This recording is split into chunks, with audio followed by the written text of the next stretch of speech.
Welcome friends. तो मैं आपको आज बताने जा रहा हूँ ऑन टू फंक्शन और साथ में इन टू फंक्शन के बारे में। ठीक है, तो ऑन टू इन टू दोनों इसी में क्लियर हो जाएंगे। ठीक है, तो शुरू करते हैं समझना। तो एक तो होता है कि जैसे डेफिनेशन से समझें और एक होता है कि थोड़ा सा जल्दी समझ जाएं। तो मैं आपको कोशिश करता हूँ पहले वैसे ही समझाने की। ठीक है, जल्दी देखो। एक होता है on to function. On to function ऐसे होता है कि जैसे आपको एक सेट दे देगा, ये आपका एक सेट एक्स है और ये एक सेट वाई है, और आपको एक कोई फंक्शन डिफाइन कर देगा। जैसे मान लो ये फंक्शन डिफाइन कर देगा जी, या एफ भी कह ले सकते हैं। तो इसमें क्या होगा कि जैसे इस सेट का मतलब इसका यहाँ पे इमेज ढूंढना होता है। इसका यहाँ पे इमेज होगा, यहाँ पे इमेज होगा, ऐसे इमेज होंगे। तो आपको क्या करना होगा ऑन टू फंक्शन में, आपको ना ये दूसरा सेट होगा जो इसके एलिमेंट चेक करने होंगे कि इसके जो सारे एलिमेंट है इसमें सभी के सभी एलिमेंट का एक प्री इमेज होना चाहिए यहाँ। ठीक है, क्या होना चाहिए यहाँ पे, प्री इमेज होना चाहिए। तो अगर एक सेट बी यानी ये जो दूसरा सेट होता है, इस सेट के जितने भी एलिमेंट हैं इनका प्री इमेज इस पहले वाले सेट में अगर पाया जाए तो इसे बोलते हैं ऑन टू फंक्शन। और अगर मान लो हमने यहाँ से जो प्री इमेज ढूंढा, तो प्री इमेज ढूंढने में हमने पाया कि इस B5 का यहाँ पे कोई प्री इमेज है ही नहीं, तो ये खाली रह गया, तो ये ऑन टू नहीं रहा। अब ये ऑन टू नहीं रहा, खाली रह गया, तो ऐसे फंक्शन को इन टू फंक्शन कहते हैं। तो यही ऑन टू और इन टू में फ़र्क होता है।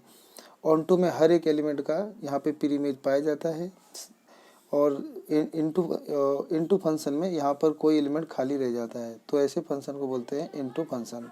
और इसको अगर नहीं समझ में आया है तो अब डेफिनेशन से थोड़ा समझने की कोशिश करते हैं। ठीक है, एक फंक्शन है F A to B is said to be an on to function.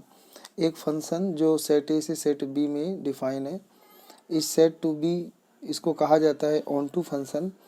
और surjection if every element of B is F image in some element of set A. इसका ये मतलब हुआ कि दो सेट दिए रहेंगे, बी सेट के सारे एलिमेंट यानी एवरी एलिमेंट का एक प्री इमेज होना चाहिए, एक इमेज होना चाहिए सेट ए में। सही है, एलिमेंट ए में, सेट ए के एलिमेंट में होना चाहिए। ऐसी कह रहा है कि इफ़ एफ ए बराबर बी और range of F is the codomain of F. तो कहने का मतलब जो भी रेंज है वो सारा का सारा अगर कोडोमेन ही है, मतलब सारे के सारे रेंज और सारे के सारे कोडोमेन बराबर हैं और उन सब का एक प्री इमेज है, मतलब एक सेट ए में प्री इमेज मौजूद है, तो ऐसे फंक्शन को कहा जाएगा ऑन टू फंक्शन।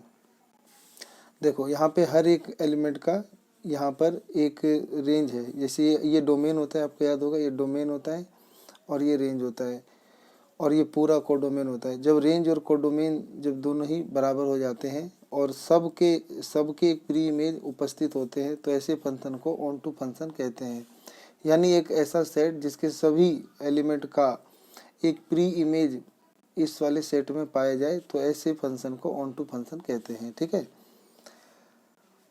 तो यहाँ से लिखा है कि 10 function A set A to set B is a surjection. इसे सरजेक्शन बोलते हैं if and only if each B belong to B, यानी जो बी एलिमेंट है जो सेट बी से बिलोंग करता है, तो देयर एग्जिस्ट ए बिलोंग करता है सेट ए से, फिर ए जो है वो सेट ए से बिलोंग करता है, और सच दैट और इस प्रकार बिलोंग करता है कि उस बी का यानी सेट बी के जो एलिमेंट है बी, उसका एक प्री इमेज ए सेट ए में पाया जाए यानी फंक्शन में पाया जाए। ठीक है, अगर नहीं पाया गया तो इनटू फंक्शन। इनटू फंक्शन एक फंक्शन होता है सेट ए से सेट बी का, इज एन इनटू फंक्शन। वो इनटू फंक्शन होता है if there exist an element in B having no preimage in A.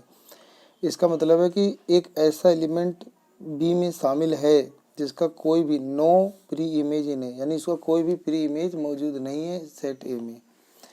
In other word, अन्य शब्दों में, एक फंक्शन सेट ए से सेट बी में है इज इनटू फंक्शन कहलाता है। If it is not an on to function, अगर कोई फंक्शन ऑन टू नहीं है तो वो इनटू फंक्शन कहलाता है। तो यहाँ से आपको समझ में आ गया होगा। मैं दोबारा बताता हूँ। मान लो ये सेट ए सेट बी है, फंक्शन डिफाइन है सेट ए से सेट बी, तो आपको ये ढूंढना होगा कि यहाँ से सेट बी में से शुरू करना होगा, यहाँ से आपको इनका प्री इमेज ढूंढना होगा। तो B1 का प्री इमेज है, इसका भी है, इसका भी है, इसका भी है, लेकिन B5 का नहीं है। तो अगर एक एलिमेंट खाली रह गया तो ये ऑन टू फंक्शन नहीं है। तो ये फंक्शन आपका ऑन टू फंक्शन नहीं है, लेकिन ये खाली रह गया तो ये इन टू फंक्शन है, ठीक है। और यहाँ पे चेक करेंगे तो y1 का भी है, y2 का प्री इमेज है, y3 का है, y4 का है।